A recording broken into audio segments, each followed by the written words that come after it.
Para mí es un placer tener aquí al profesor Robert Ayers.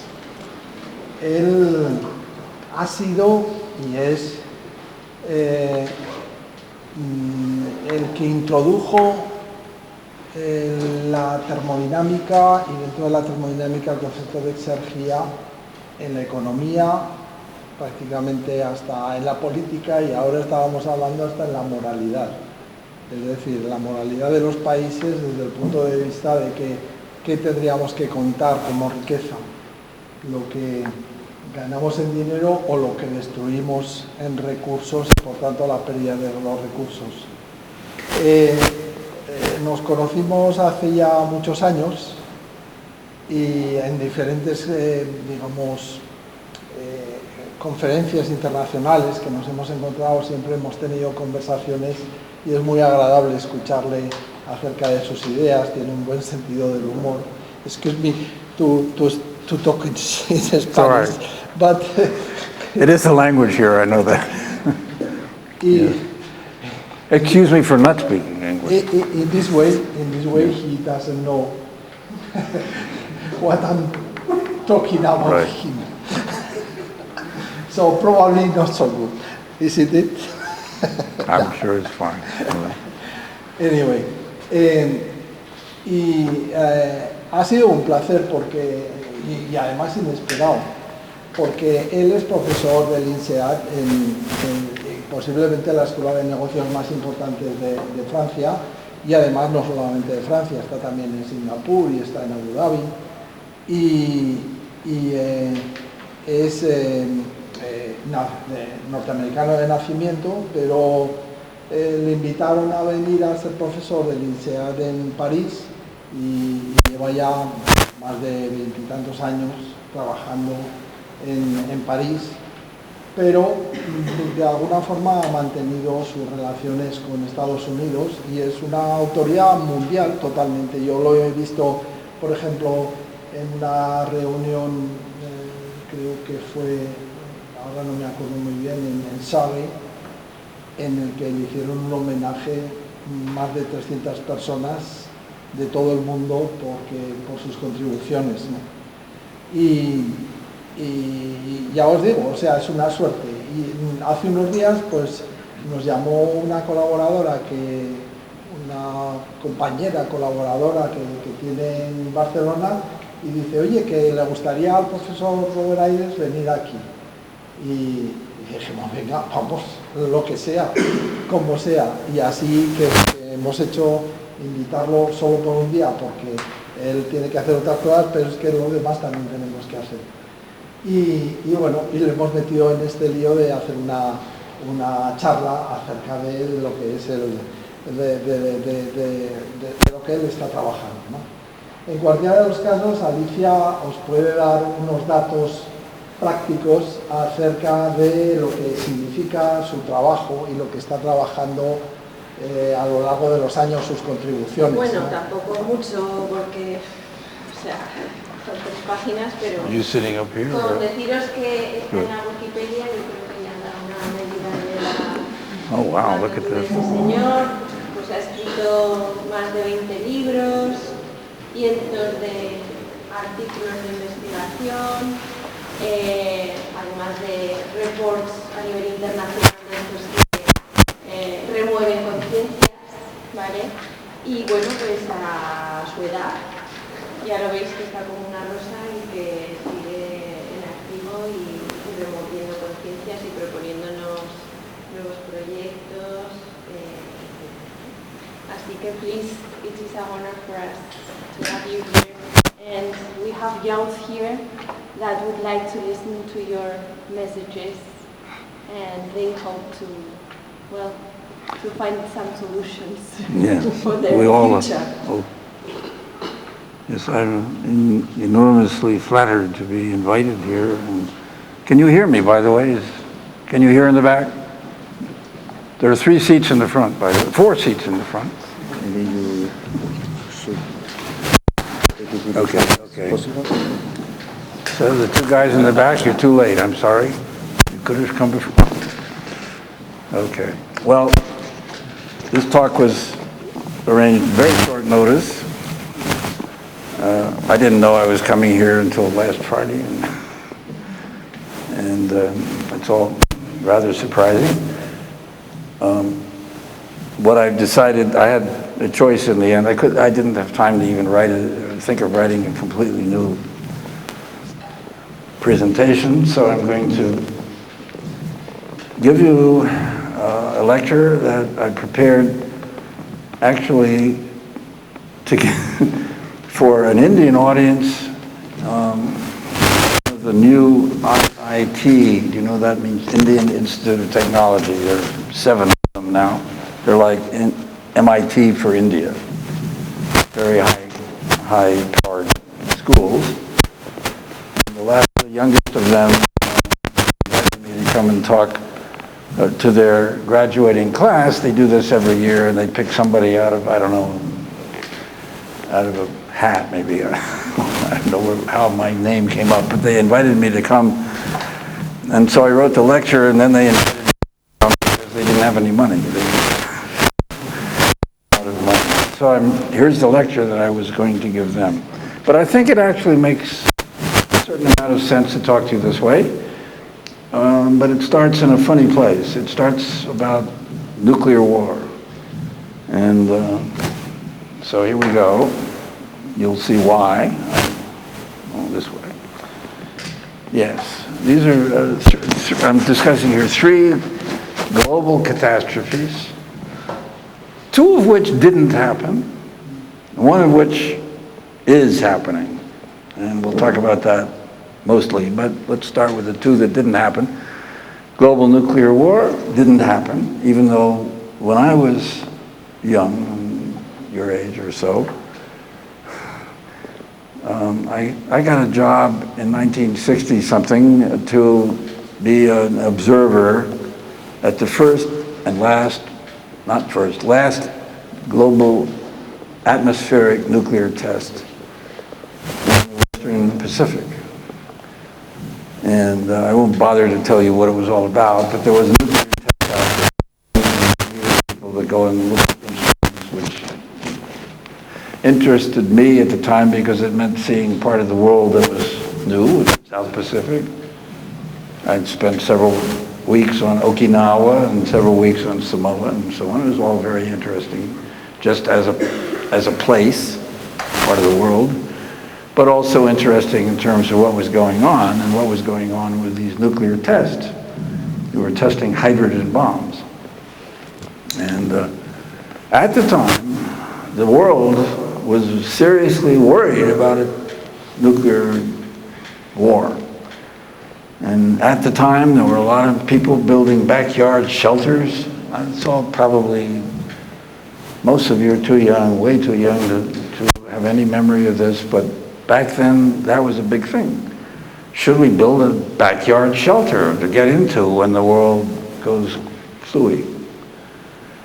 And I was employed then for several years by an organization called the Hudson Institute, because it was located near the Hudson River. And our work was all related to strategy, nuclear strategy. And the question I was asked to work on was whether the planet could survive a global nuclear war or not. None of you have ever been asked that question, I'm sure, but that question was seriously asked. And I was employed to work on it, and I did for 3 years work on it. And I'll talk a little more about it in a minute.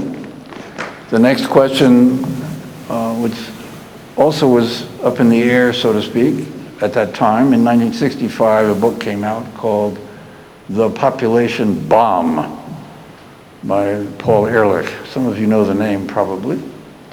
He's a professor of something biological at Stanford University. And he and his wife wrote this book. I don't think he put her name on it, but she was actually quite a bit involved. They wrote other books later. But the basic, obvious, the idea of the book was that the population was growing so fast that it was like a bomb, we were going to just run out of resources. But it didn't happen. At that time, people were seriously worried about famine. The world was going to starve. We couldn't produce enough food for the people who were going to be born. And I might show you some graphs. And then, of course, climate change now. We'll talk about that. There's a phrase I read somewhere, there is enough oil in the ground, you would know this, to fry us all. I like that phrase. And there is. If we burn it, if we don't leave it in the ground, we're in trouble. But I'll come back to that later. Okay, mushroom cloud. You've seen pictures. This was the same bomb, the same kind of bomb. I guess it was one of the tests that was over first Hiroshima and then Nagasaki in Japan, and which ended the war. And it's been a discussion ever since as to whether it was necessary or not, and so on. I won't get into that. Although I should say right now, if anybody wants to ask questions at any point, just do it. Blurt it out. Say it. I mean, I'm here to talk to you. I don't really want to lecture to you so much. I want to talk to you, find out what you think. Anyway, here we go. This was a movie. A few of you might have seen this somewhere. It's probably available. And what was it called? What was it called? I've forgotten what it was called. Well, it had,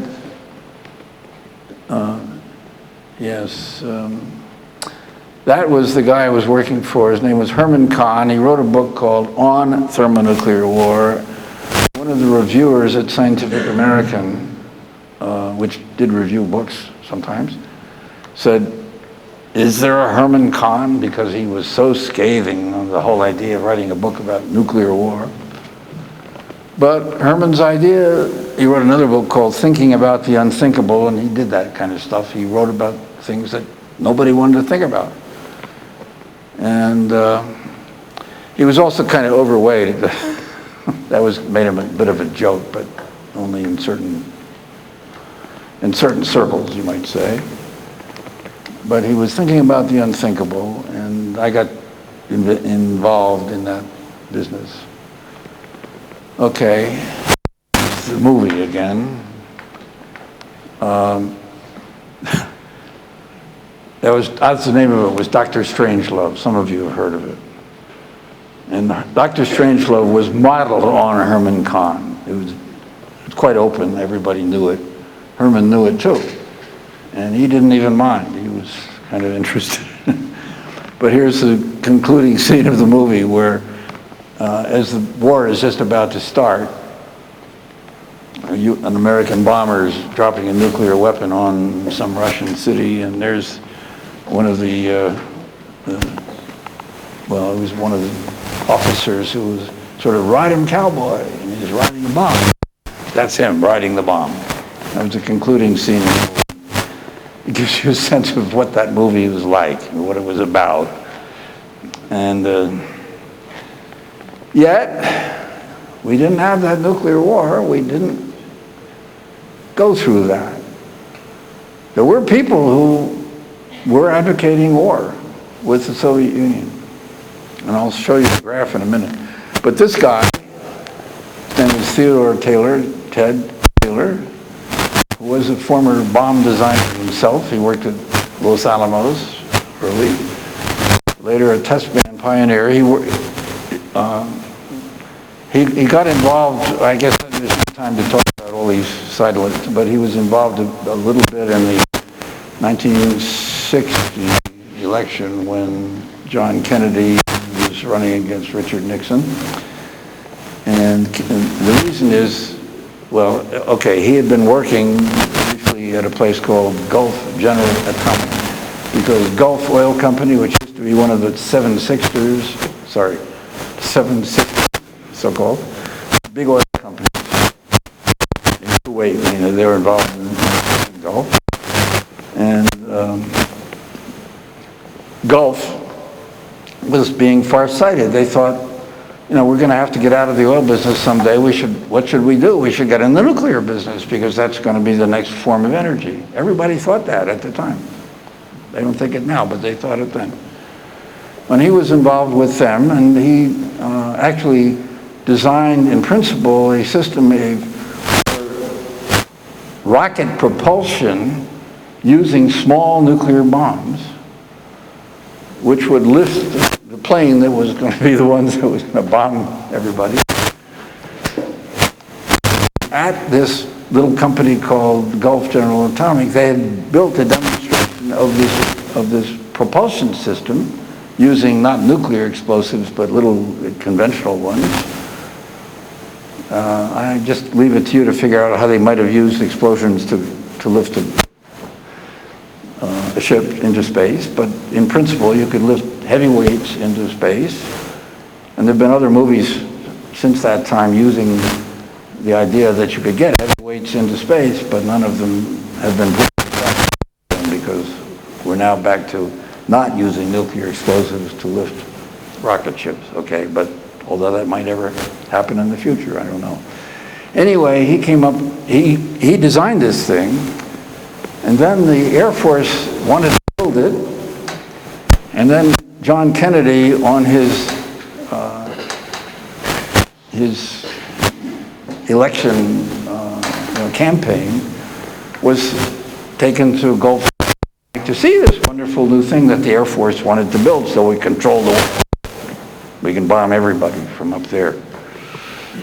And Kennedy was appalled at the idea. And because he was appalled at the idea, he came up with the idea of the atmospheric test ban. And the end of the story is that the atmospheric test ban treaty was years later, but finally done. And we live in the world with an atmospheric test ban. Nobody builds nuclear weapons in the atmosphere. That stops us from using nuclear weapons to live. And and that story came out in a way. And that's when it all, the problem of nuclear power is still plutonium, and that's another story we won't get into. This is when they signed the treaty. And you can see Lyndon Johnson on the right and Kennedy in the middle signing the documents. And that's the weapons situation. You see, in the early 1960s, the United States had a lot more weapons than the Russians, and then the Russians caught up. And for a while, they had more weapons, but nobody's used them. And right now, we're all sort of on the downhill of that, and let's hope it continues. Okay, that's where we are now. It's not all good news. There's definitely some problems, and there's some problem countries. But I won't take more time on that subject. Population explosion. Catastrophe number 2 that didn't happen. There it is on the right. World population growth since 10,000 BC, when we might have had 5 million people on the planet. Maybe. Nobody knows really.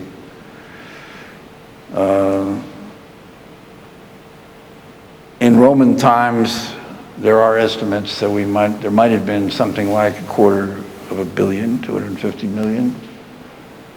Knowing something about the Chinese Empire at the time, India at the time, the Roman Empire at the time. Population in that range, somewhere in that range. Since then, especially the last 100 years, the population has sort of gone through the roof. And that's worrying. So he wrote this book. And I'm not going to spend much time on this because I guess you all know the history. In 1965, when he wrote that book, things look very bad. But the birth rate has been declining ever since, and it's not declining because of any rules or regulations. China did put into effect a one-child policy, yes, and that was quite a big thing. It's a fair amount of that decline is due to the Chinese one-child policy, but it's not only China. As you all know, every part of Southern Europe now is population growth rate negative. We're actually not replacing the population that exists now. And of course, if the present trends go on forever, Africa will soon have billions more people and so on. All of these things are still up in the air in a bit, but the main point is that curve has been coming down. It's been coming down basically for economic reasons, not for political reasons, not for religious reasons or anything like that. Simple economics. The world is urbanizing. And when you go and live in a city, children are expensive. They're an expensive luxury. Out in the countryside, and especially in a primitive area, they're cheap labor. And they take care of your old age, too. But in the cities, it's not the same. And that's what's been happening. There's lots more to it, and there's the pill and all the rest of it. But that catastrophe didn't happen. And yes, the world population is still growing, but there's no fear of global famine anymore. We're overproducing food, if anything.